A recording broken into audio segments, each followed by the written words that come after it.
Yeah. So one of the other things it talks about here is maintaining good relations with tenants. Here's the single biggest problem with the property manager, all right? Your loyalty, as well as all of the other fiduciary responsibility, lies to who? The investor client, right? Who do all of your daily interactions deal with? The tenants. So it becomes really hard that you kind of form a bond with your tenant and you do kind of feel for them because you're involved with an ongoing process of their life because they're with you for a year, 2 years, 5 years, but yet your loyalties lie to your client who says, raise the rent. But I know she's having trouble. I don't care. Raise the rent. So you've got issues to deal with. Oh, I got to raise the rent. You understand it's not me. So it does become very hard that your interactions on a daily basis are with tenants, but your loyalties lie towards clients. So you have got to make sure that you create and maintain that relationship so that you can go to them and go, hey, here's the deal. I told one guy once, he's always had a hard time finding the money. Always had a hard time finding the money. And I remember on more than one occasion did I tell him, look, dude, I'm the property manager. If you don't pay me, I'm going to get fired. I'm not going to be able to feed my kids.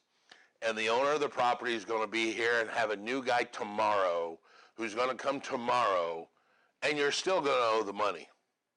Why don't you just pay the money today and save both our trouble? And he would always manage to find the money somehow. Okay, let me go in and talk to the wife, and he'd come back out with more cash. It was kind of like, I got to go in and search the couch cushions. I'll be right back. Oh, look, another $50. Oh, look, another $100. Maintaining the property, you have maintenance. There are 3 types of maintenance I want to talk about. The first type of maintenance is called preventative maintenance.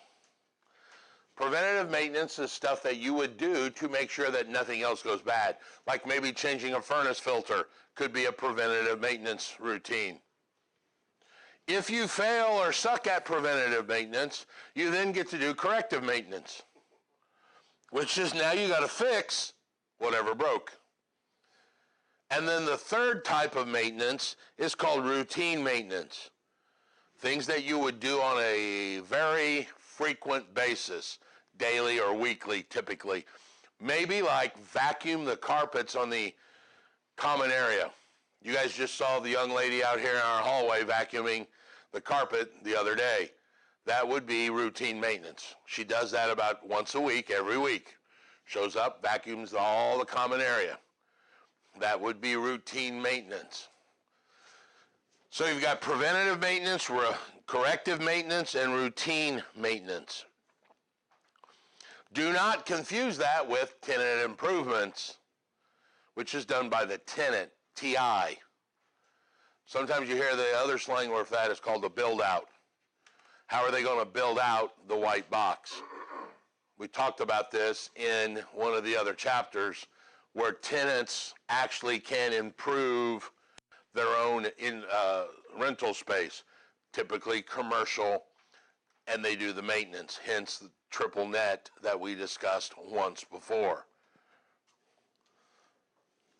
You also have environmental concerns. Now, this is not environmental like PCBs and kind of stuff. It could be, but we're talking about basic kind of environmental issues. Trash. That's a very common environmental issue that you may deal with. We took over the management of a commercial building down on Washington Street near, that really cool area. Emerson and Washington?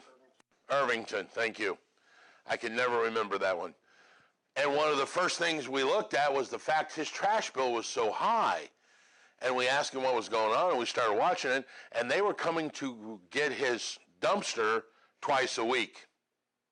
So we started measuring it and realized, they were taking half a dumpster twice a week. So we cut back and called Ray's Trash and said, hey, look, we're going to change this.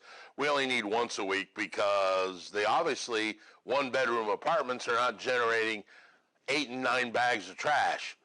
So we actually cut his trash account literally in half, which goes straight to the bottom line, because we just changed his trash pickup. So that would be an environmental concern. Rodents, insects. We had a house in Shelbyville, the guy called us, was infested with funnel spiders. Is that tunnel web? Funnel spider? All I know is I didn't go. I ain't going. I'd say buy a blowtorch and burn it down from here. Seems logical to me.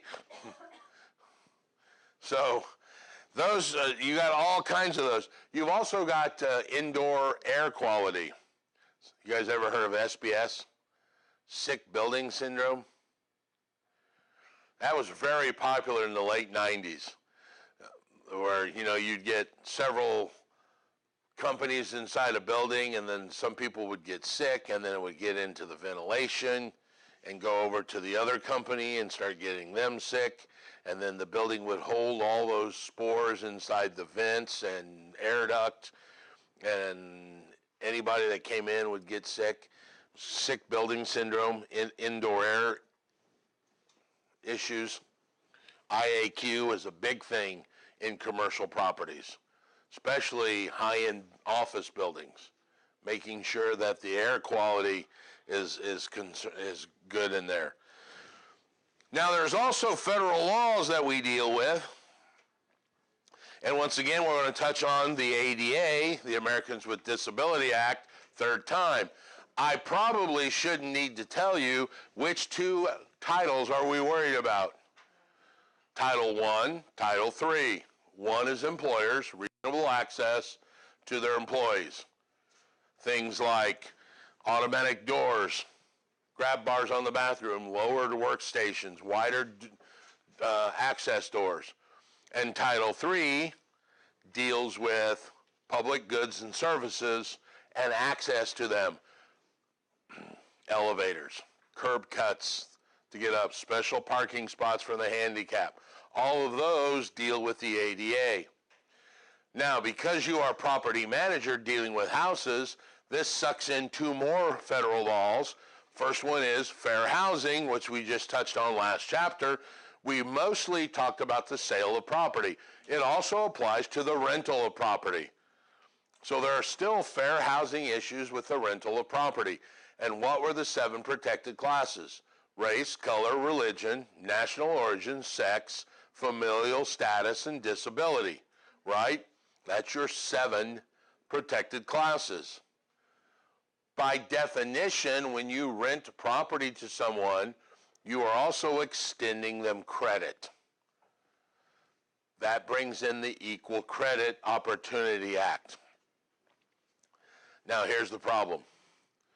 The ECOA is 8 protected classes. But, visual joke, for you guys at home listening, you're in trouble. Visual joke, it's not 7 plus 1 to get 8. It's 7, they subtract 2 of them, familial status and disability, and they add back 3 new ones. They got marital status, age, and the dependence on public assistance. So the Equal Credit Opportunity Act is race, color, religion, national origin, sex, marital status, age, and the dependence on public assistance. That's the 8 protected classes. The funny thing to me is by removing familial status and disability, it almost makes it look like, hey, go ahead and discriminate on them. You would have thought in their infinite wisdom they'd have taken the 7 and added 3 more to make 10. So which ones they took out? They took out familial status, but they added marital status in its place. They took out disability. Now they added age. And then the 8th one is dependent on public assistance. So you cannot say if someone's getting food stamps or unemployment, you cannot use that against them when extending credit because it's a protected class. So when they say no Section 8 allowed, is that discriminatory? If they say no Section 8 allowed, it's easier to ask for forgiveness than for permission. That, no. No, because probably Section 8 requires the person to qualify. My apartment has to qualify to be on Section 8, and probably my apartment doesn't. But you can, an investor can rental houses to people with Section 8 vouchers. So if they say no Section 8. But they're not saying no Section 8 because they don't want them. I think what they're telling them in advance is, I can't take you on Section 8 because Section 8 didn't approve my house. It's not that I wouldn't take you, because you just said they take them somewhere else, but on that property it may say no Section 8. I'm just telling you in advance. Public assistance is about Yeah. opportunity credit. Because I don't have, because to take Section 8 apartments, you got to be an approved vendor. Meaning you have to go down and get your house approved. That's go through an inspection and all that. Maybe it won't pass. So I just say no Section 8. Not that I wouldn't like to have it. I'm just telling you, I can't take it because they told me I'm not approved for it.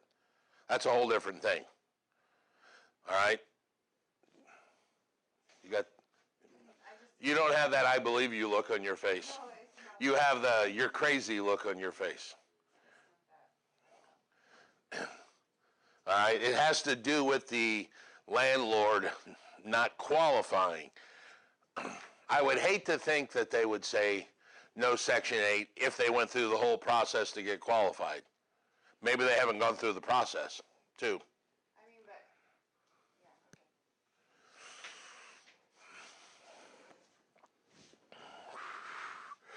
So you still have the Fair Housing Act, too, which is the 7 protected classes.